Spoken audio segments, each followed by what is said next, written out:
Today we will discuss one of the most important stages of the research process: data analysis, hypothesis testing, and interpretation. After a researcher has collected and organized data, the next challenge is to transform that raw information into meaningful knowledge. Data by itself has little value unless it is analyzed properly and interpreted correctly.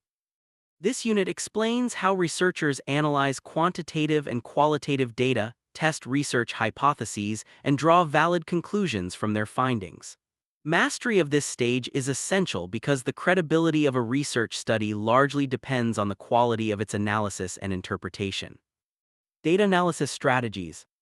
Data analysis refers to the systematic process of organizing, examining, summarizing, and interpreting collected data. The purpose of data analysis is to answer research questions and achieve research objectives. The choice of analytical strategy depends on the nature of the data, research design, and objectives of the study. In quantitative research, data analysis involves numerical information and statistical techniques. Researchers use statistical methods to summarize data and identify patterns, relationships, and differences among variables. Quantitative analysis is generally divided into descriptive statistics and inferential statistics. Descriptive statistics are used to summarize and describe the characteristics of a dataset. Common measures include the mean, which represents the average value, the median, which identifies the middle value, and the mode, which indicates the most frequently occurring value. Researchers also use measures such as standard deviation to understand the spread or variability of data and frequency distributions to report counts and percentages. Inferential statistics go beyond description and allow researchers to make conclusions about a population based on sample data. For example, a t-test is used to compare the means of two groups, while analysis of variance ANOVA compares three or more groups. Chi-square tests examine relationships between categorical variables. Pearson correlation measures the strength and direction of relationships between continuous variables, and regression analysis is used to predict outcomes based on one or more predictor variables. In contrast, qualitative analysis focuses on non-numerical data such as interview transcripts, observations, images, and documents. One common approach is thematic analysis, where researchers identify recurring patterns or themes within the data. Content analysis examines the frequency and significance of specific words, concepts, or categories. Narrative analysis focuses on understanding personal stories and experiences, while grounded theory seeks to develop new theories directly from collected data through systematic coding and comparison. Modern researchers use various software tools to assist with data analysis. Quantitative researchers often rely on SPSS, R, Python, Excel, and JASP, whereas qualitative researchers frequently use NVivo, AtlasD, Dedus, or manual coding techniques. These tools help researchers manage large datasets, perform analyses efficiently, and improve accuracy. Hypothesis testing. Hypothesis testing is a statistical procedure used to determine whether evidence from a sample supports or rejects a claim about a population. It provides researchers with an objective method for making decisions based on data rather than personal opinions or assumptions. The process begins by formulating two competing hypotheses. The null hypothesis, H0, states that there is no difference relationship or effect. The alternative hypothesis, H1, states that a difference relationship or effect exists. Researchers then choose a significance level, commonly represented by alpha, which is usually set at 0.05. This means the researcher accepts a 5% risk of incorrectly rejecting a true null hypothesis. The next step involves selecting the appropriate statistical test based on the research design and type of data. Once the analysis is performed, researchers obtain a test statistic and a p-value. The p-value indicates the probability of obtaining the observed results if the null hypothesis is true. If the p-value is less than or equal to the significance level, the null hypothesis is rejected. If the p-value is greater than the significance level, the null hypothesis is not rejected. However, hypothesis testing is not free from error. One possible mistake is a type I error, which occurs when a researcher rejects a true null hypothesis. This is often called a false positive. The probability of making a type I error is represented by alpha. Another possible mistake is a type II error, which occurs when a researcher fails to reject a false null hypothesis. This is known as a false negative and is represented by beta. The statistical power of a study, calculated as 1 minus beta, reflects the probability of correctly detecting a real effect when it exists. Researchers must also understand the difference between one-tailed and two-tailed tests. A A two-tailed test examines whether a relationship or difference exists in either direction and is generally considered more conservative. A one-tailed test predicts a specific direction of effect and places the entire rejection region in one tail of the distribution. Although one-tailed tests are more powerful, they should only be used when strong theoretical justification exists. Another important distinction is between parametric and non-parametric tests. Parametric tests assume that data follow a normal distribution and meet specific assumptions such as homogeneity of variance. Examples include the t-test, ANOVA, and Pearson correlation. Non-parametric tests do not require these assumptions and are suitable for ordinal data, small sample sizes, or situations where assumptions are violated. Common examples include the Mann-Whitney U-test, Wilcoxon-Sindrank test, Kruskal-Wallis test, and Spearman correlation. In addition to statistical significance, researchers should report effect size. Effect size measures the magnitude or practical importance of a result, independent of sample size.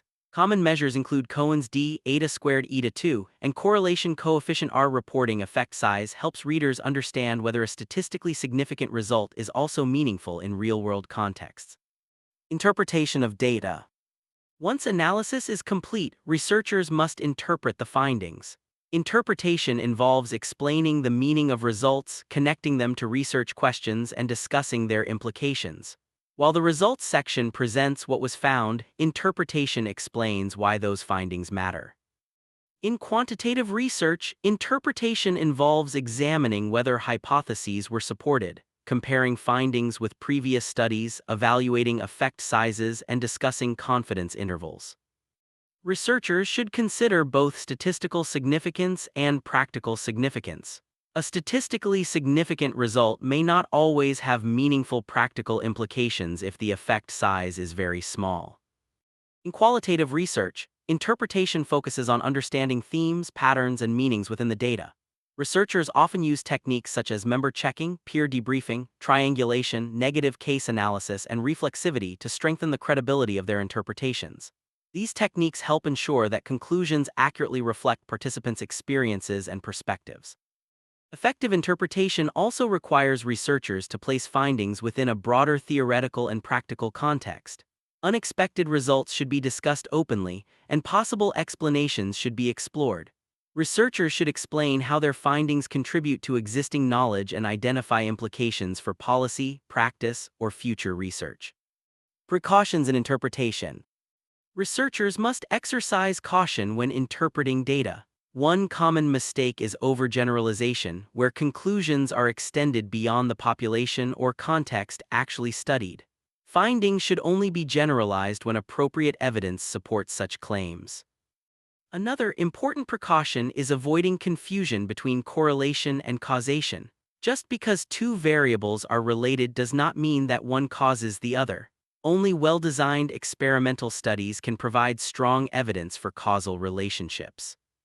Researchers should also acknowledge the limitations of their study. Limitations may involve sample size, measurement issues, time constraints, or methodological weaknesses.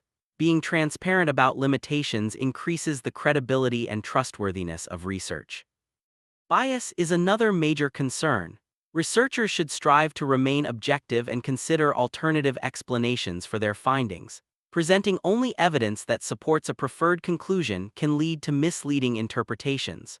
Responsible researchers discuss competing explanations and explain why their interpretation is most reasonable.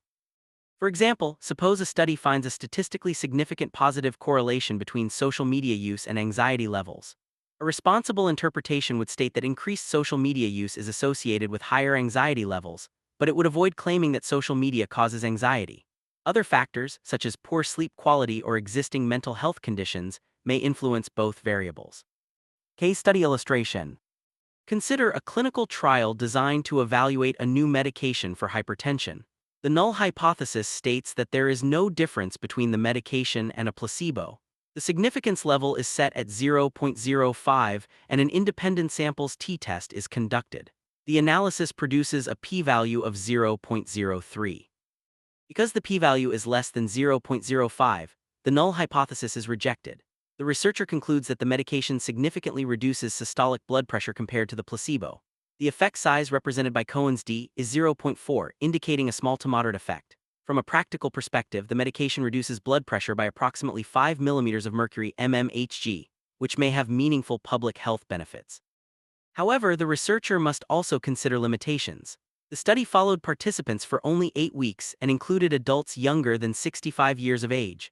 Therefore, the findings may not apply to older populations or long-term treatment outcomes. Future studies should investigate the medication's effectiveness over longer periods and across more diverse populations.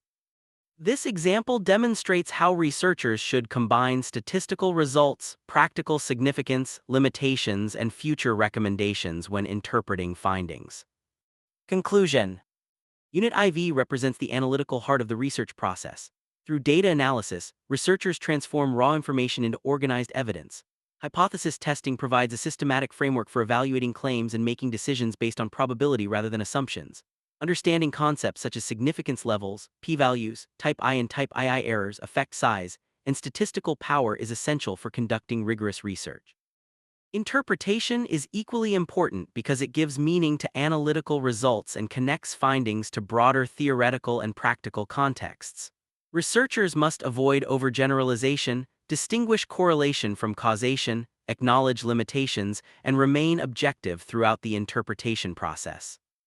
By mastering data analysis, hypothesis testing, and interpretation, researchers can produce findings that are credible, meaningful, and capable of contributing to scientific knowledge and informed decision-making.